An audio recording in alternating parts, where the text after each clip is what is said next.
আমি আজ দাঁড়িয়ে রয়েছি অত্যন্ত ঐতিহ্যশালী ক্লাব পাইকপাড়া স্পোর্টিং আর বেঙ্গল জিমখানা গ্রাউন্ডে। বেঙ্গল জিমখানা গ্রাউন্ড বললে হয়তো অনেকে চিনতে পারবেন না। দেখুন অ্যাড্রেসটা দেখা যাচ্ছে 55A টালা পার্ক এভিনিউ, কলকাতা 37। এখানে দেখুন 3টে পিচ ক্রিকেটের, 2টো হার্ডকোর্ট আর একটা গ্রাস। এই যে ক্লাব, এটা দীর্ঘদিনের এক ঐতিহ্য বহন করে চলেছে ক্রীড়ার, পাইকপাড়া স্পোর্টিং ক্লাব। আমার সামনে ঠিক এই যে নেটটা দেখতে পাচ্ছেন, এই নেটটা হচ্ছে উত্তরপল্লী মিলন সংঘ, আর ওই দূরে দেখা যাচ্ছে উত্তরপল্লী মিলন সংঘ ক্লাব। উত্তরপল্লী মিলন সংঘ ক্লাবের এই যে প্রেমাইসেস, এই মাঠে মূলত 3টে ক্লাব, উত্তরপল্লী মিলন সংঘ, বেলগেছিয়া ইউনাইটেড আর পাইকপাড়া স্পোর্টিং। এই মাঠটার একটা আলাদা ঐতিহ্য আছে। এই মাঠটার সংলগ্ন যে রাস্তাটা, সেই রাস্তাটার নাম তারাশঙ্কর বন্দ্যোপাধ্যায় সরণি। এখানে এই মাঠটার পাশে যেন ক্রীড়া সংস্কৃতি ও কালচারাল দুটো মিলেমিশে একাকার।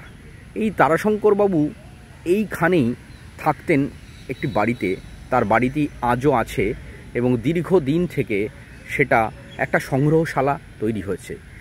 এখানে দেখা যাচ্ছে প্রত্যয়ের পুজো,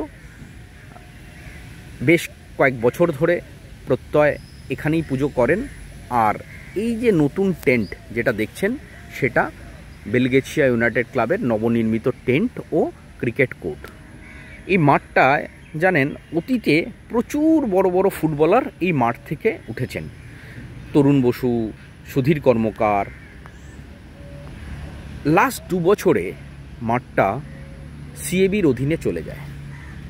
হয়তো সিএবি এই মাঠটা কোনো কর্তৃপক্ষে নিয়েছেন এবং এই মাঠটায় দেখুন গোলপোস্ট, যে 2টো গোলপোস্ট ছিল সে 2টো আর নেই। আর ফুটবল প্র্যাকটিস করার সারফেস হচ্ছে ঠিক মাঠের একটু এগিয়ে গিয়ে যে জায়গাটা দেখতে পাচ্ছি, সেইখানে একটা 40 ফিট বাই 40 ফিট পিচ, আর এই 20 ফিট বাই 20 ফিট একটা ছোট্ট ফালি। এ মাঠেই আন্ডার 13 একটা ট্রেনিং সেন্টার চলে ফুটবলের। তো উত্তর কলকাতায় মাঠ বলতে এই মাঠটা দীর্ঘদিনের একটি football ground, cricket ground, combination ground হিসাবে পরিচিত।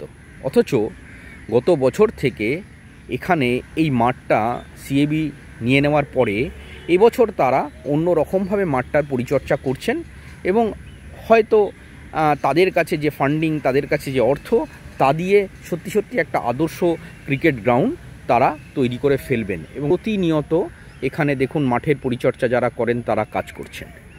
তো বিষয় সেটা নয়, সেটা হচ্ছে ক্রিকেট হোক, কিন্তু ফুটবলটাকে সরিয়ে দিয়ে, ফুটবলটা তো এই মাঠে প্রায় ফুটবলটা বন্ধ হয়ে গেল, এটুকু বলতে পারি। আর এটা কমপ্লিটলি চলে গেল ক্রিকেটের পক্ষে। এই যে আমরা বিভিন্ন সময় বলছি না যে ক্রিকেটের সঙ্গে আমরা বাংলা ফুটবল পেরে উঠছে না।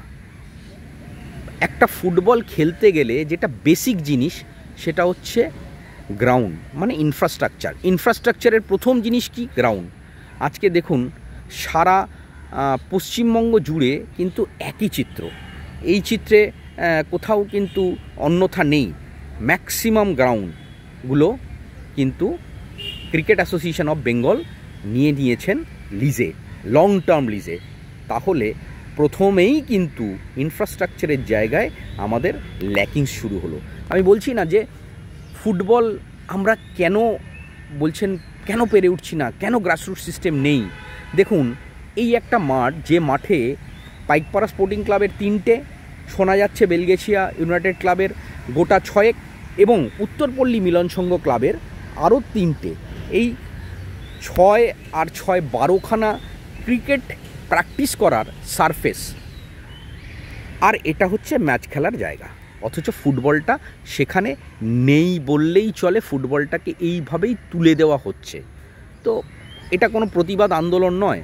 তো প্রথমেই কিন্তু এই ইনফ্রাস্ট্রাকচার ল্যাকিংস, এই ইনফ্রাস্ট্রাকচারের অবহেলা, এই ইনফ্রাস্ট্রাকচার না পাওয়া বাংলার ফুটবলের একটা কিন্তু ভীষণ রকমভাবে ড্রব্যাকস। তাই আপনাদের ওপরেই ছাড়া থাকলো, আপনারাই আগামী দিন ভাববেন যে কেন হচ্ছে না, কেন আমরা বাংলার ফুটবল পাচ্ছি না, বা কেন ফুটবল পিছিয়ে পড়ছে ক্রিকেটের জায়গায়।